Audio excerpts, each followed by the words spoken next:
The morning began like any other for Tom Willis. The gray light of dawn crept over the city as he poured himself a cup of coffee in the small kitchen of his modest apartment. The uniform shirt, freshly ironed, hung on the back of a chair. His bus driver's badge glinted faintly in the dim light, scratched and faded from years of wear, yet somehow still proud. 15 years behind the wheel had made Tom a quiet observer of humanity. He knew the city by heart, not through its landmarks, but through the faces that boarded his bus: tired workers, distracted students, mothers with strollers, and people who just needed a place to sit and think while the world rolled by. By the time he reached the depot, the day had already begun to hum. Engines roared, air brakes hissed, and drivers exchanged weary nods of recognition. Tom's number 47 was waiting for him, old but reliable. He climbed aboard, ran a hand over the steering wheel, and went through his routine checks: mirrors, lights, ticket machine. Everything was in order. He took a deep breath, started the engine, and rolled out into the morning traffic. The city was waking up. Office buildings were beginning to glow with artificial light, and the sidewalks were filling with people clutching paper cups of coffee, rushing toward trains or taxis. Tom drove in steady rhythm, stopping at familiar intersections, opening the doors to the same steady stream of commuters. He greeted each passenger with a nod or a quiet "morning," though few ever looked up. At the fifth stop, an older man appeared on the curb. Tom noticed him immediately, not because of anything dramatic, but because of the way he stood. Straight-backed, though clearly with effort, as if holding on to a lifetime of discipline. He wore an old army jacket, the kind that looked like it had seen years of use, with a few faded patches still clinging to the sleeves. A cane supported his right leg, and a duffel bag hung from his shoulder. Tom lowered the bus step automatically. The man climbed aboard, each step deliberate and slow. His eyes were pale blue, tired but steady. "Good morning," he said softly, holding out exact change for the fare. Tom nodded, gave a small smile, and replied, "Take your time, sir." The bus lurched forward again. The old veteran moved toward an empty seat near the middle, gripping the rail for balance. But before he could sit, a sharp laugh broke out from the back of the bus. Two young men, maybe in their early 20s, sat sprawled across the seats with their phones out. One nudged the other and whispered something, then raised his voice. "Hey, Grandpa, need a hand? Or maybe a wheelchair?" The other snickered, snapping a photo. "Man, look at that jacket.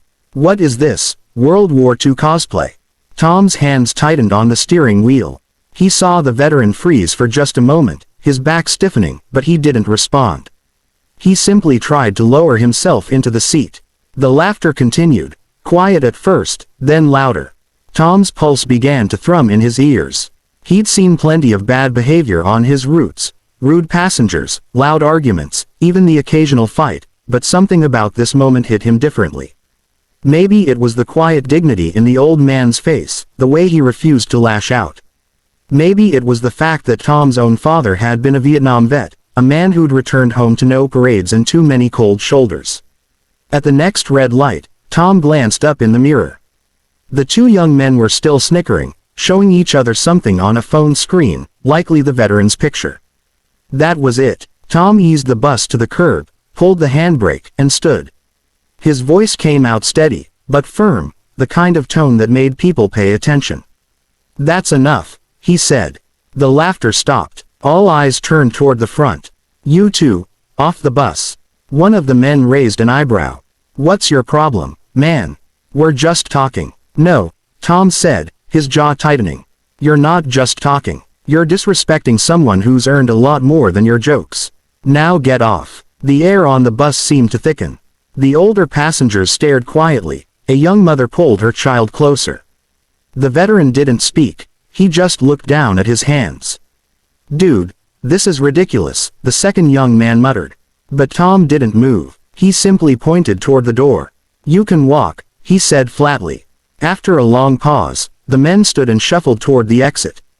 As they stepped off, one sneered, "You'll regret this, old man." The doors hissed shut behind them. Tom turned back to the wheel, exhaled, and started the bus again. For a few seconds, the only sound was the hum of the engine. Then, from the middle of the bus, a quiet voice said, "Thank you." Tom didn't turn around. He just nodded and said softly, "You don't have to thank me, sir. Some things just shouldn't be tolerated." The veteran smiled faintly, the kind of smile that carried both gratitude and sorrow. The bus rolled on through the city, the early light catching the worn fabric of his jacket, a silent reminder that dignity, once earned, should never have to be defended by someone else. Yet that morning, Tom Willis did exactly that. By noon, the city's rhythm had changed. The morning rush was over, and the air inside the depot office was thick with the smell of diesel, burnt coffee, and paperwork. Tom Willis sat across from his supervisor, a heavy-set man named Greg Simmons, who was scrolling through his phone with a frown. The hum of the overhead fluorescent light seemed louder than usual. "Tom," Greg began, without looking up, "we've got a problem." Tom had known this was coming. He'd felt it the moment those two young men stepped off his bus with that smug threat on their lips. Still, he'd hoped, just for a moment, that decency might win out. That someone on that bus had seen the same thing he had. A man mocked for his service, for his limp, for his pride. But now, as Greg sighed and turned the screen toward him, Tom's stomach dropped. A grainy phone video played on loop. It showed Tom standing in the aisle of his bus, pointing toward the back, his voice raised. The caption beneath the video read, "Bus driver loses it on passengers." The angle made him look furious, his face red, his posture rigid. You couldn't hear what had been said before he stopped the bus. You couldn't see the veteran. "It's been shared 30 times already," Greg said, rubbing his temple. "One of the kids' mothers sent it to corporate. She's saying you verbally attacked her son." Tom stared at the screen, his hands curling into fists. "You've got to be kidding me. Did she mention why I stopped the bus?" Greg shook his head slowly. "Doesn't matter. The company's strict about customer conduct. You know the rule. No confrontation, no raising your voice. You're supposed to call dispatch if there's a disturbance." Tom laughed bitterly. "Call dispatch? You think dispatch would have handled two punks bullying a veteran on my bus? By the time anyone showed up, they'd have posted the whole thing online." Greg sighed again, his eyes softening a little. "Tom, I get it. You were doing the right thing. I know you. You're one of the best drivers we've got. But the company, they don't see situations. They see policies." He reached into a drawer and slid a white envelope across the desk. "They're letting you go, effective immediately." For a moment, the room seemed to tilt. Tom just stared at the envelope. It looked so harmless, so clean, like it didn't contain the end of 15 years of work. His throat tightened. "That's it?" he asked quietly. "No hearing, no chance to explain." Greg's jaw flexed. "I tried, Tom. Believe me. But corporate said it's not negotiable. There's been too many incidents caught on video lately. They don't want bad press." Tom stood slowly, the chair scraping against the linoleum. He looked around the office, the faded posters reminding drivers to smile for safety, the calendar with scenic photos of highways, the coffee mug with his name on it sitting on the filing cabinet. All the small, ordinary pieces of a life that had seemed steady, solid, dependable. He picked up the envelope but didn't open it. "You ever think," he said softly, "that maybe we're so afraid of bad press we've forgotten how to stand up for what's right?" Greg didn't answer. He just looked down, guilt flickering across his face.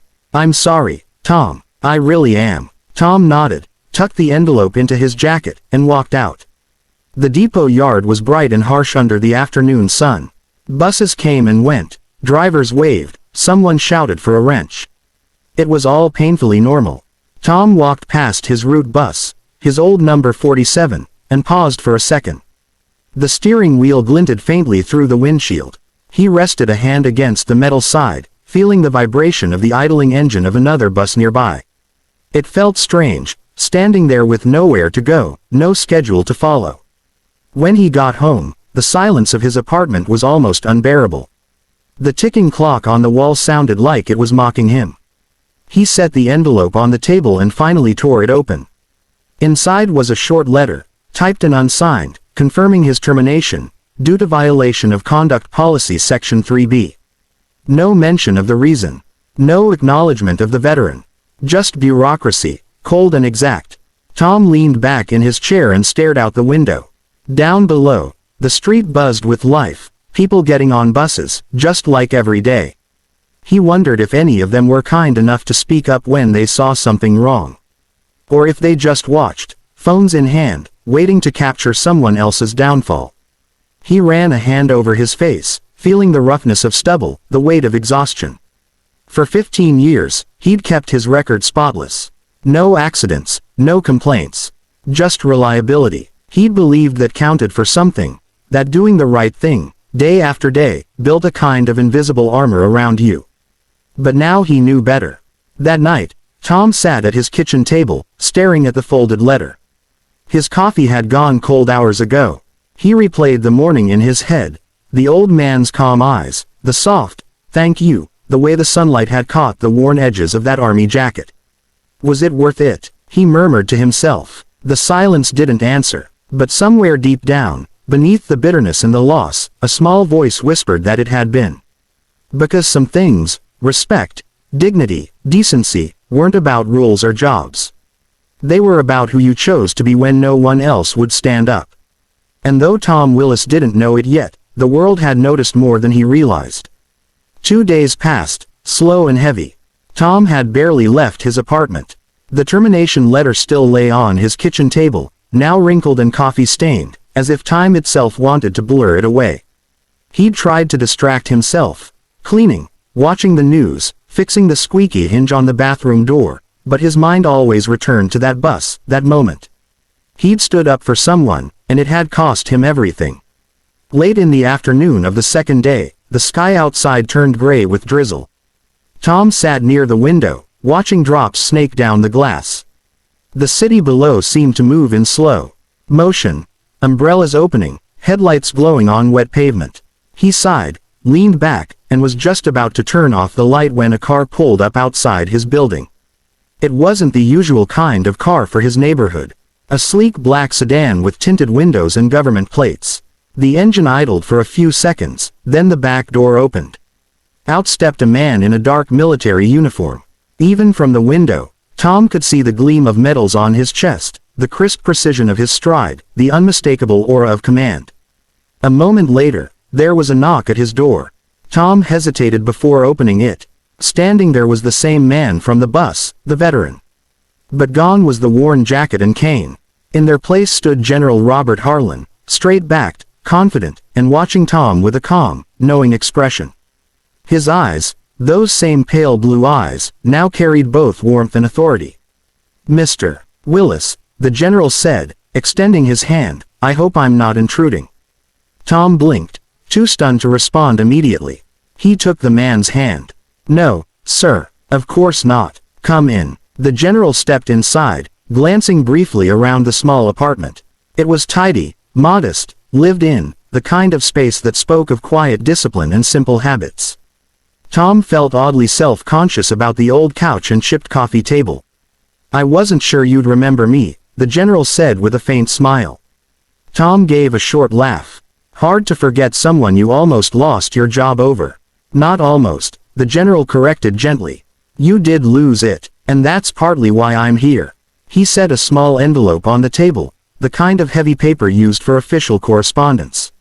The seal on the front caught Tom's attention immediately. City of Brookhaven, Office of the Mayor. "I had a few conversations after what happened," the general continued. "Turns out that little video your passengers posted made its way to the news. People started asking questions. Some saw a man yelling. But others saw something more. A man doing what was right when no one else did." Tom frowned. "That video. It made me look like a lunatic. Everyone saw it out of context." "True," the general said.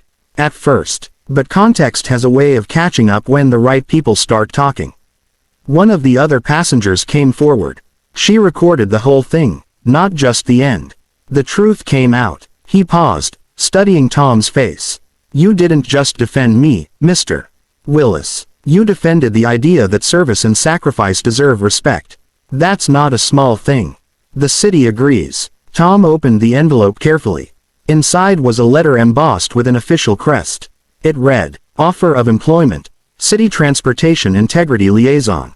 He blinked, unsure what to make of it. "Liaison," he said finally. "What does that even mean?" The general smiled. It means they want you to train and advise new drivers, teach them how to handle difficult situations, how to balance rules with basic human decency. In short, they want someone who knows what integrity looks like when it's tested. Tom stared at the letter for a long moment. His throat tightened. I don't know what to say. Say yes, the general replied simply. There was a pause, a long, quiet one. The hum of the refrigerator, the soft patter of rain against the window, the faint ticking of the wall clock, all seemed louder in that silence. Finally, Tom looked up. I was just trying to do the right thing, he said. The general nodded. That's exactly why you're the right man for the job. He reached into his pocket and pulled out a small envelope of his own, handing it over. Inside was a photograph, taken years ago. It showed a much younger General Harlan in uniform, standing beside a group of fellow soldiers, smiling proudly. That day on the bus, he said, you didn't know who I was. You didn't need to. You just saw a man being disrespected and stepped in. That kind of instinct can't be taught. Tom looked down at the photo, then back at the general. Guess we both had our uniforms, huh? The general laughed softly. Seems so. Mine's just shinier. When the car finally pulled away, the streetlights had come on, reflecting on the wet asphalt. Tom stood at the window, still holding the letter, feeling something shift inside him. For the first time in days, the heaviness in his chest eased. He wasn't just a man who'd lost his job anymore. He was a man who'd been seen, really seen, for what he'd done. As the city lights flickered in the distance, he set the letter gently on the table beside the old termination notice. Two pieces of paper, side by side, one ending, one beginning. He poured himself a fresh cup of coffee, smiled faintly, and whispered, "Guess I'm back en route."